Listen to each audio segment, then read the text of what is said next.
Let's be real. In a world that's just constantly throwing facts, rumors, and endless notifications at us, the ability to actually concentrate, well, that's become a superpower.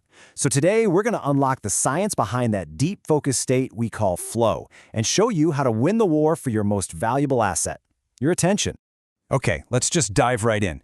Have you ever had one of those days? You find yourself just endlessly scrolling, checking emails, or maybe you've got like a dozen tabs open. And then you look up and hours have just vanished, and you've gotten absolutely nothing important done. It's this universal feeling of being pulled in a million different directions all at once. And here's the most important thing I want you to get from this. Your struggle to focus, it's not a personal failure. It's not some kind of character flaw. It is a completely predictable and frankly profitable response to a digital world that has been specifically engineered to chop your attention into tiny little pieces. So how exactly is this battle being waged every single day? Well, we live in what a lot of people are calling the attention economy. And in this economy, your focus, your eyeballs, that's the currency. Companies are in this constant, high-stakes fight to capture and hold as much of it as they can. And the numbers, they're just staggering. The average person, right now, spends nearly 7 hours a day on digital devices, and a huge chunk of that time is spent on platforms that have been meticulously, carefully designed by behavioral scientists to maximize one thing: engagement, to keep you hooked for as long as humanly possible. So, let's pull back the curtain a little bit and look at the psychological tricks that make these platforms so sticky. It turns out, your phone operates on a lot of the same principles as a casino game. Yep, you heard that right. At the heart of it all is this concept called intermittent reinforcement. It was first studied by the psychologist B.F. Skinner, and what he found was wild. He discovered that when rewards are unpredictable, when they're sporadic, the behavior to get them becomes way more compulsive. You don't know when the prize is coming, right? But the possibility keeps you trying again and again. This is exactly why your social media feed is basically a slot machine in your pocket. I mean, think about it. Every single time you pull down to refresh, you're pulling the lever. What are you going to get? A funny meme? An important news alert? A message from a friend? You just never know. And that uncertainty, that's the hook. That's what keeps you pulling. But here's the crazy part, the key neurological insight. That feel-good chemical in your brain, dopamine, it doesn't just spike when you get a reward. Now, it spikes in anticipation of one. It's the thrill of the chase. It's the possibility of finding something amazing on the next scroll that actually creates the craving and drives that compulsive behavior. And these systems, they're smart. They don't just rely on one trick. They layer multiple hooks on top of each other. You've got the infinite scroll, so the feed just never ever ends. You've got the fear of missing out, FOMO, which keeps you checking in constantly. And you've got these proven behavioral models like Neuriel's hook that create these powerful, self-reinforcing habits we can't seem to break. Now, all of this constant digital ping pong, it comes with a serious cognitive price tag. Every single time you switch your attention from one thing to another, you are paying a mental tax, whether you realize it or not. So there's this incredible concept called attention residue. Dr. Sophie Leroy's research proved that when we switch from task A to task B, our brain doesn't just make a clean break. A piece of our attention literally gets left behind, stuck on the old task, and that means we have fewer mental resources for whatever it is we're trying to do now.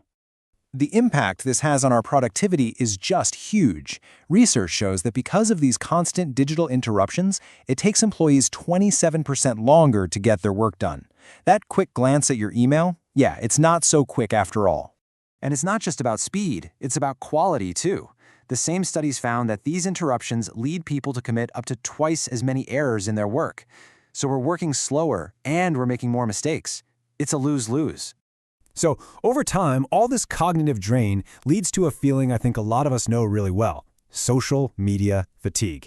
It's that kind of deep weariness, that feeling of burnout that comes from the constant, overwhelming demands of just trying to stay connected. Okay, but there is a powerful antidote to this scattered, fragmented state of mind. The prize we're all fighting for is a state of optimal experience known as flow.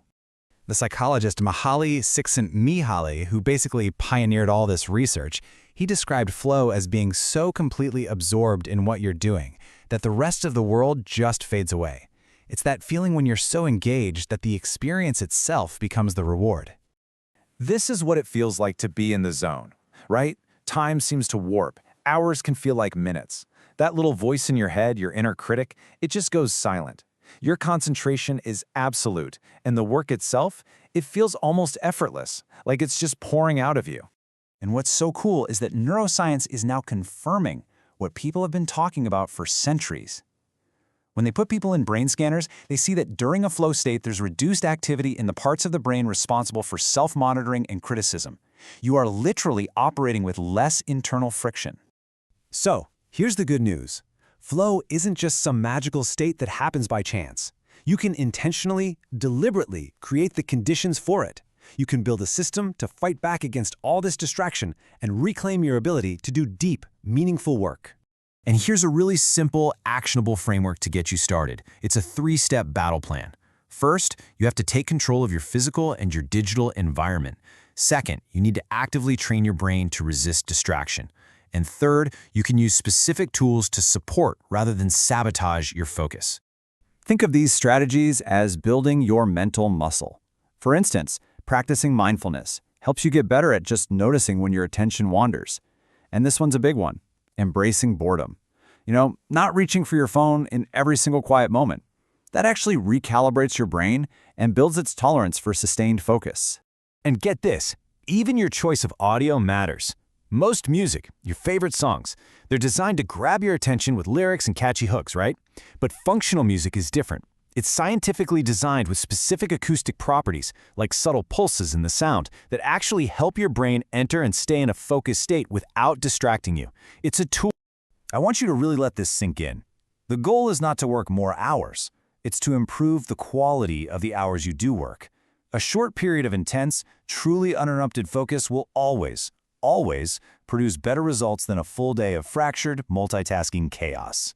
Look, in a world that is literally designed to distract you, deep focus is a superpower. You now have the playbook, you know how these systems work, and you know how to fight back.